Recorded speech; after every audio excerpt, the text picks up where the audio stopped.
WDRB's Addie Shaney is about a mile away on Callaway Drive, where police arrested Bryce Winnecke. That arrest coming after a 4-hour standoff. Addie, you just got into the neighborhood about an hour ago. Police had it shut down for most of the day. Yeah, there's still plenty of police cars here, but we finally got into that neighborhood. The house behind me is where police found a severed human head, as well as where they had that 4-hour-long standoff with the homicide suspect. Over my shoulder, you should be able to see a little bit of light that's actually into that home's kitchen. It appears the front of it was ripped off at some point during the standoff. But we'll show you video from earlier in the day where you can see it in the light. There's a watermelon on the kitchen table, the TV still on, and the door of that house in the yard. That standoff happened after someone was decapitated 1 mile down the road on Summerlin Place.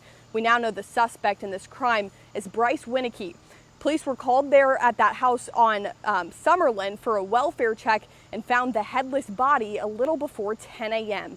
Then there was a standoff with that suspect here on Callaway, and he was arrested without incident. WDRB drone images captured that man in handcuffs this afternoon.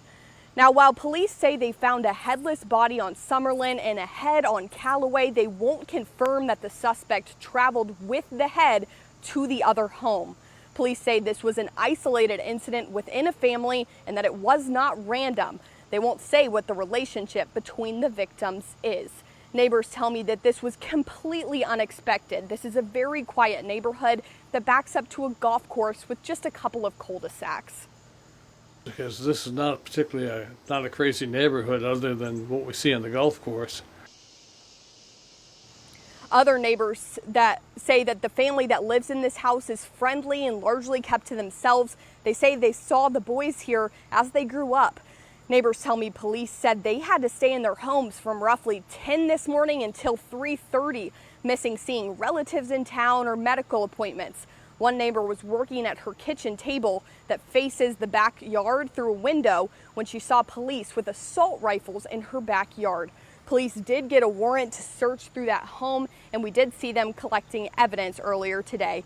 We'll update you on air and on our website as we learn more about this situation. But for now, live in Jeffersonville, Addie Shaney, WDRB News.